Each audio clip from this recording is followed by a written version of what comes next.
We are Maimer today. As always, let us start from the Maimer in this week's Bar Malchus. Siyata Shmaya Shabbos Parsha Vayikra, Parsha Zocher Tesla the Sheni Tovshin Chavches. L'stajvis Melech Bris Halatecha. You shall not cease from having salt, the covenant of your God. In other words, you need to bring salt on all the korbanos. But what about the Torah? Explain. Look at the Torah. Sham Melech Mantek Sabos, that the salt flavors the meat. The Avsham Melech Atzmi and Baitam, though salt on its own has no flavor, Af became still an all of Poil Tam Babos. It affects that there should be flavor in the meat. Mamshel Levayr, and he continues to explain, Shekmaikin Yesh Bechinazugam Kibetoida similarly does this similar level also in the Torah. Giselle, when you put him in Torah, that's the inner level of the Torah. Shiva Atzman, the start of an Alama, that the inner part of the Torah is something that is covered and concealed. That it doesn't have the inner part of the Torah is not something that is completely and totally comprehended. Just like we have a comprehension and understanding in the part of Torah that's revealed to us in Nigla the Torah. Despite the fact that it is something that is beyond our understanding, and therefore it's likened to salt that has no flavor in and of itself. Tam, use the word tam from the word flavor, but tam also from the word reason and understanding. Still in all, harehi mamtekas sabos, it still gives flavor in the expression of the mimer, it sweetens the meat. Limit on nigla, the meat, that is the idea of limit nigla, that's the revealed part of Torah. So what is the idea that it sweetens, that it flavors the meat, even though it itself has no flavor, still no, it gives flavor to the meat. Since specifically through the idea of the idea of the inner part of the Torah, a person comes to awe of and fear of sin. When the fear of Hashem is his treasure. In other words, it is something that's called, that it is containing and holding in the Torah. Azai Torah Hashem, then the Torah is called the Torah of Hashem. Let us just learn to be able to get a little bit of the background of it. On the left side of the page, there is the commentary on, I'm sorry, not the left side, I meant the right side of the page, the commentary beginning in line 31. Maimer Chachamenu is all the Gemara, like the statement of our Chacham in the Gemara. Amar Rav, the Rav said,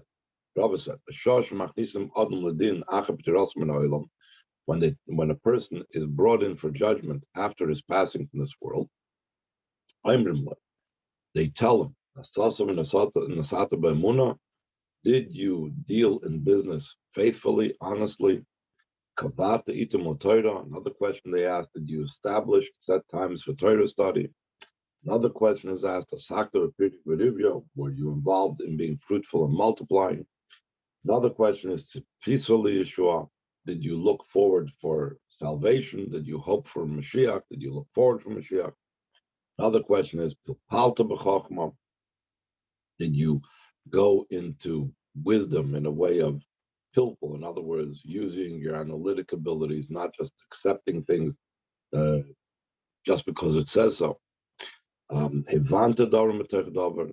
Did you understand one matter from another matter, which is the idea of bina?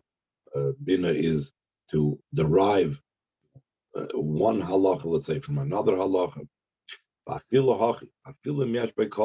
Even so, even if he has all of it, he filled out this entire checklist. If the fear of Hashem, that is his treasure, that is what he kept it all in, so then it's good. Then if not, not. If the fear of Hashem is something that's important in his eyes, so it's good. If not, not. And gives the analogy of a person. He told his shliach, Halali kur chitim la'aliyah. Go ahead and store for me a measure called a kur of wheat to the aliyah, to the upper story. Halach v'halach loy. So the shliach went and did it.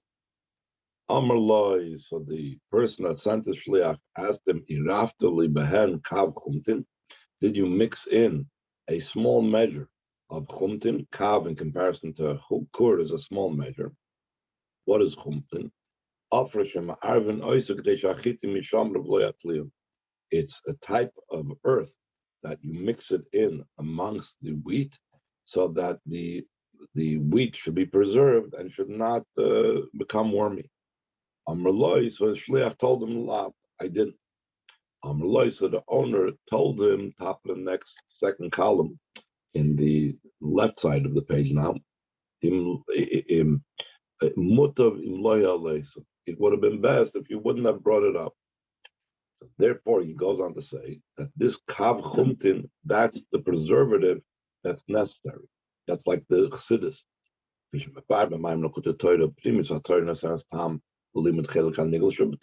the Alter Rebbe explains the Torah and the Maimer over there, that the inner part of the Torah is the salt, is this type of kav chumtin.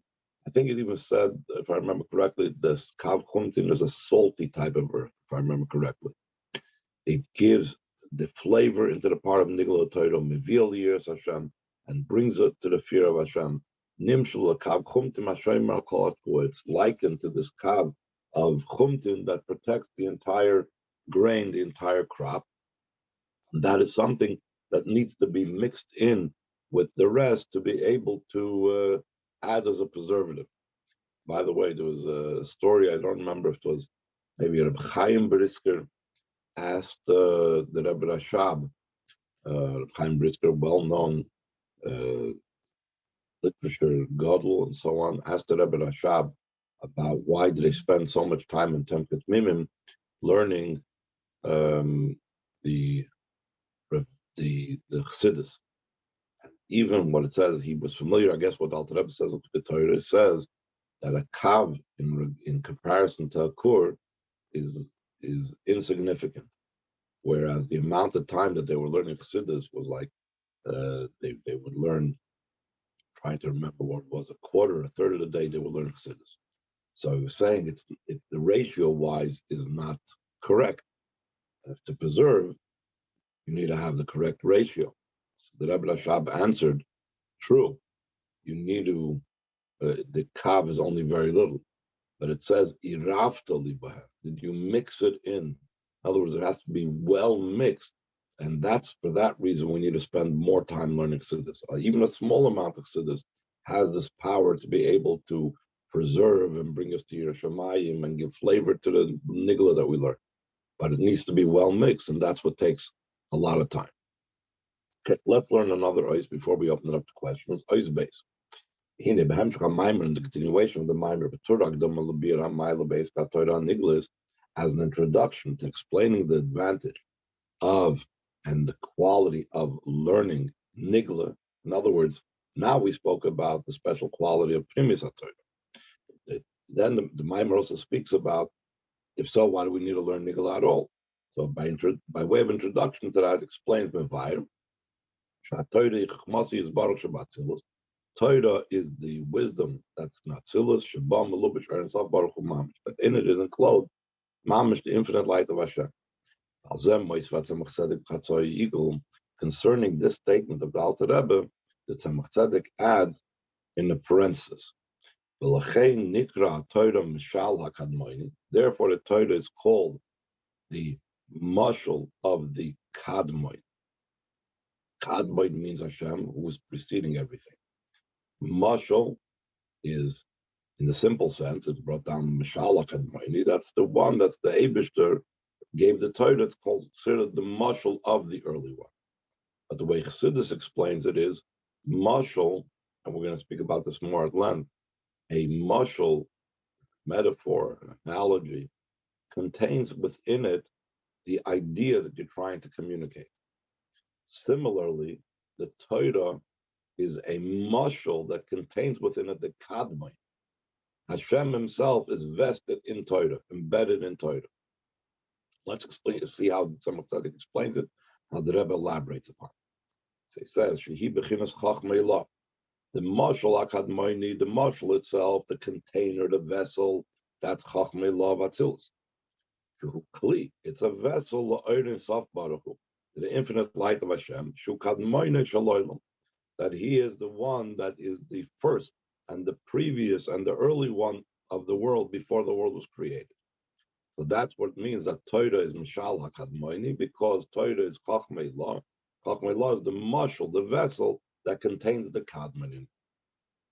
Moshe Kassim is a Drush Purim. Like it's written about this in the Maimer of Purim, of the Alter Rebbe. Now the Rebbe is going to analyze in detail this note of the Tzemach Tzedek on what the Alter Rebbe said. We need to understand the idea of a mashal, something that's called an analogy, a metaphor, includes in it two opposites. On the one hand, it's a vessel, it's a container for the nimshal, and the thing that's being explained, the nimshal, that is enclosed in the mashal. On the other hand, the idea, the nimshal, the concept that's being explained is not the mashal. They're foreign to each other. They're two distinct and separate things.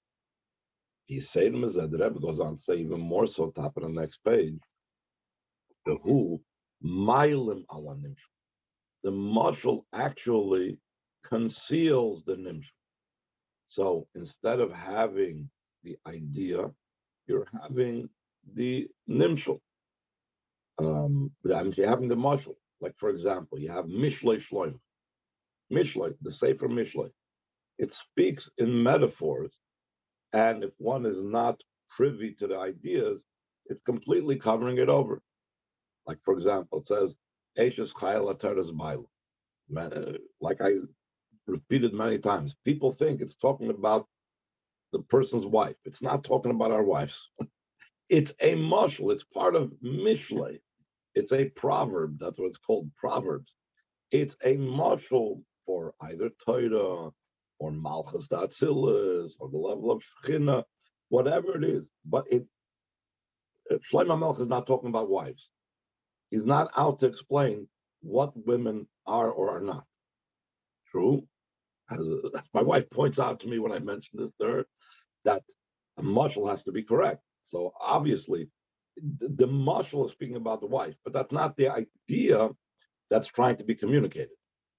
And if you just look at the words of Mishlei itself, without knowing that it's talking about Torah, without knowing that it's talking about Malchus, that it's talking about Shechina, then you've missed the point. Then the mashal is completely covering over on the nimshal. It's two separate and completely different things. When you talk about a wife, you're talking about Torah.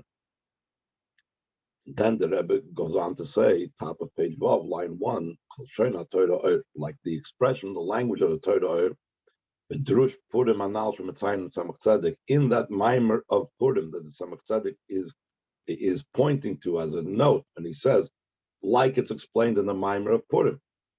So he says, She'einoi memehus hanimshal klal. He says that the mashal and the nimshal are completely not the same. Again, using the example that we're most familiar with, talks about Eishes Chayil, and Eishes Chayil is not Torah.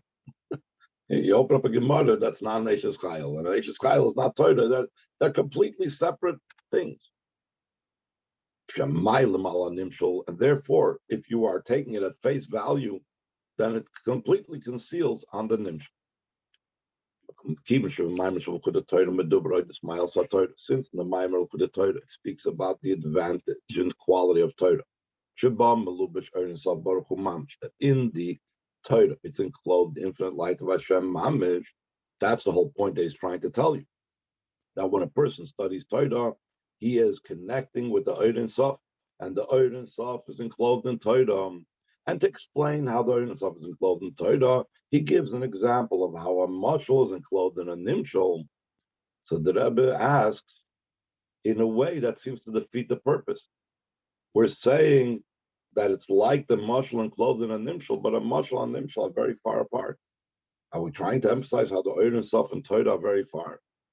There's ain't a movement that Rebbe asked, line 6. It's not understood. What does he add by saying that the Torah is called the mashal of the Kadmei Shaloilam? How they adrab, just the opposite. The idea of a mashal indicates the concealment over the thing that is a nimshal that's hidden within the mashal, the Kadmei Shaloilam. Seemingly that defeats the entire purpose of what the Maimer wants to say. The Maimer wants to say about how when a person has within them this idea of the mashal, he has the Torah, and he has the Eibishter in it. And here we seem to be like saying it's only it's a mashal. It's a mashal which like makes a distance. Okay. Any questions?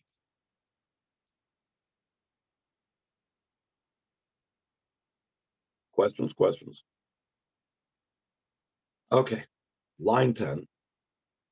So now the Rebbe goes on to say, you've be able to understand this. By first prefacing where it says previously about the mashal concealing the nimshal. In a specific detail, in a specific aspect, it's a very great concealment, it's a very great hiddenness. Then rather the concealment that's to be found in a riddle. In other words, when we talk about a riddle is also something that's written in very mysterious ways. We'll give the example soon about that Shimshon posed a riddle. Where do we see that from strong should come out the sweet? And over there, he was talking about that there was some bees that made a hive inside the jaw of a lion, dead lion, and the sweet came out from it. So really, the chida itself, the riddle seems to be perhaps maybe more distant, but in both cases, the mashal and the chida seem to be concealing. But still, in all, he says that in one aspect, the mashal conceals more than a riddle. Why? Since the riddle itself, without the idea that the riddle points to,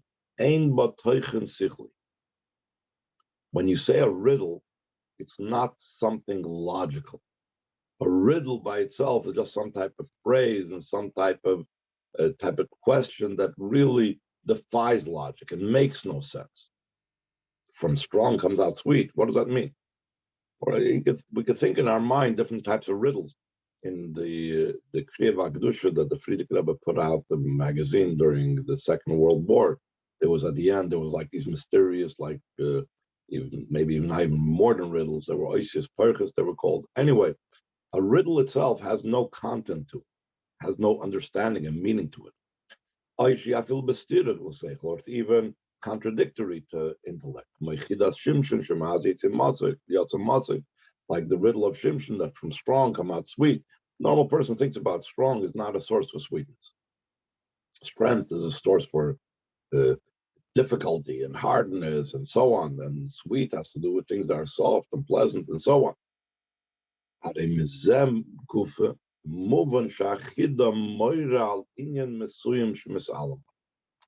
The very nonsensical nature of the chida, of the riddle, that itself tells you there must be something deep. Again, we're not talking about an idiot that comes over and just says a sentence out of the blue. We're talking about a person that's an intelligent individual and asks you a riddle. You expect that this riddle has meaning to it. The very fact that the line itself makes no sense, that makes you start thinking, but it's got to mean something. As opposed to a mashal. Even without the nimshol, it has some type of content to it.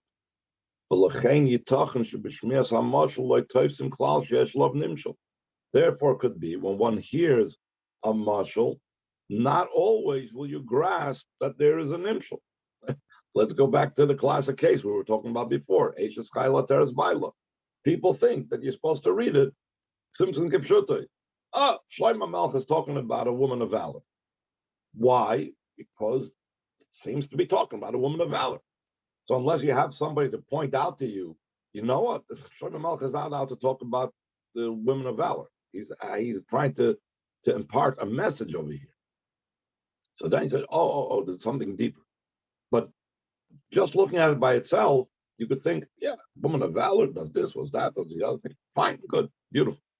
But when you look at a riddle, the riddle itself demands an appreciation and a knowledge of something that it's pointing you and pushing you to reach deeper. Simply put, when someone asks you a riddle, you start scratching your head and you're thinking, what does that mean? What do they mean by that? Does this mean this? Does it mean that? Does it mean the other? Why don't you just read it at face value? Because face value doesn't make any sense. It points and tells you there must be something deep. So now the Rebbe says in the brackets that sometimes in Chassidus we find the other way around. Sometimes Chassidus explains how the riddle is a greater concealment than a mush. So he says that the brackets line 20 to note. Sometimes it's explained that a mushal conceals the nimshal less than the concealment of a riddle. This is only after we know that the mushal has a nimshal.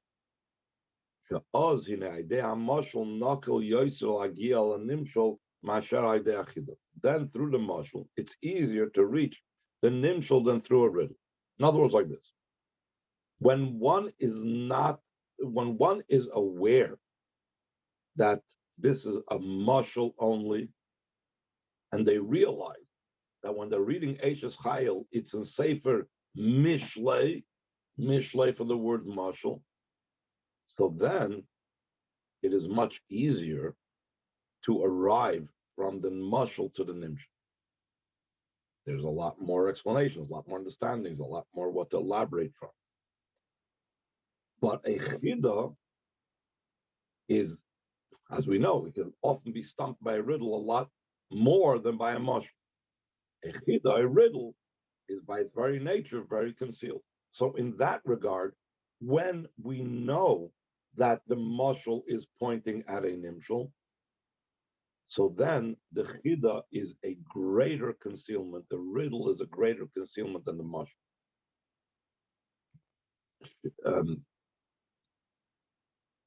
Aval, look line 25. Aval yachol is gamatzav shechoshvim sheva mushal atzmei munach kol teichen einyan.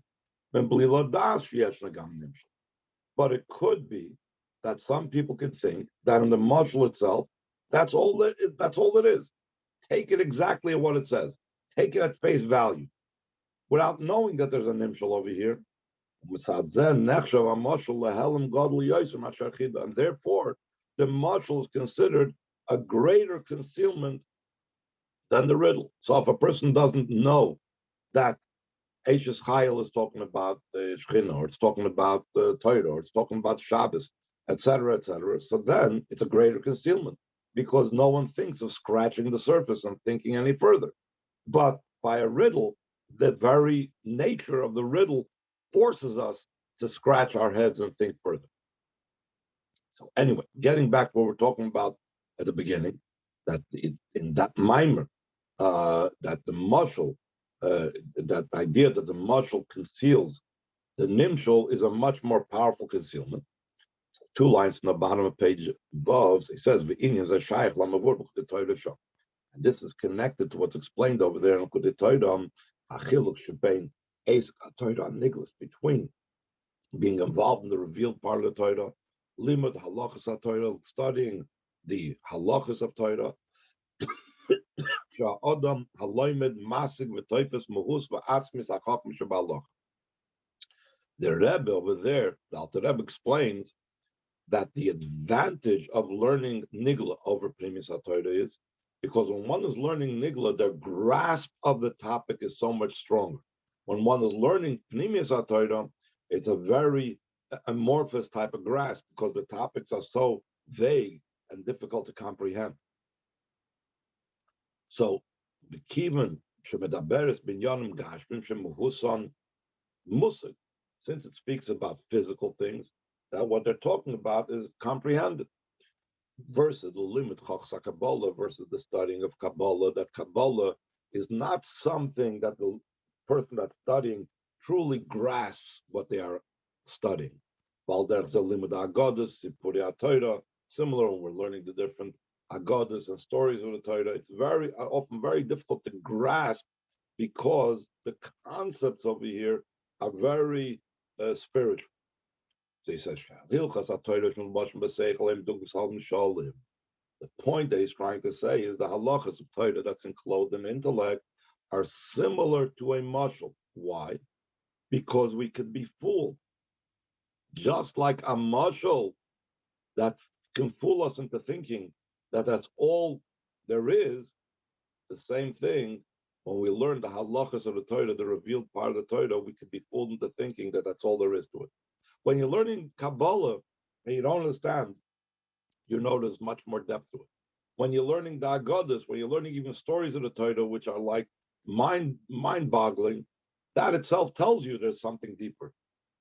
But when we're learning Nigla, think, okay, it's talking about Shabbos, it's talking about laws of torts and laws of get and laws of kiddushin, talking about basic things. He says, line 7, because of being enclosed in intellect, it's possible to make a mistake. Heaven forbid that there's only the external part, which is called in the Lashon Chazal, the body of the Torah. Like the expression of the Zohar,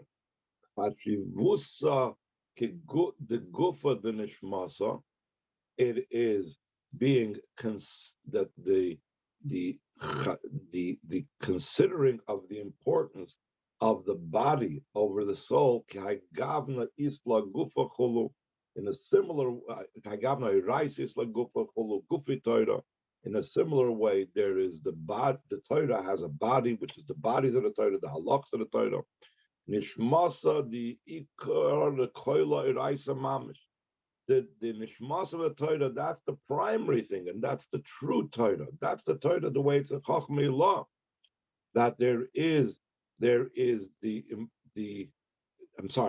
just like the importance of a body is the neshama. That's what it means. Chashivusa the gufa, the nishmasa. The importance of the body is the neshama. So too, the importance of the external part of the Torah, the halachas of the Torah, is the main part of the Torah, which is the soul of the Torah.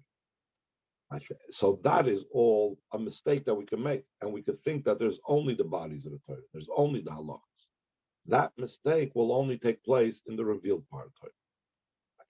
As opposed to the stories and the goddess of Torah,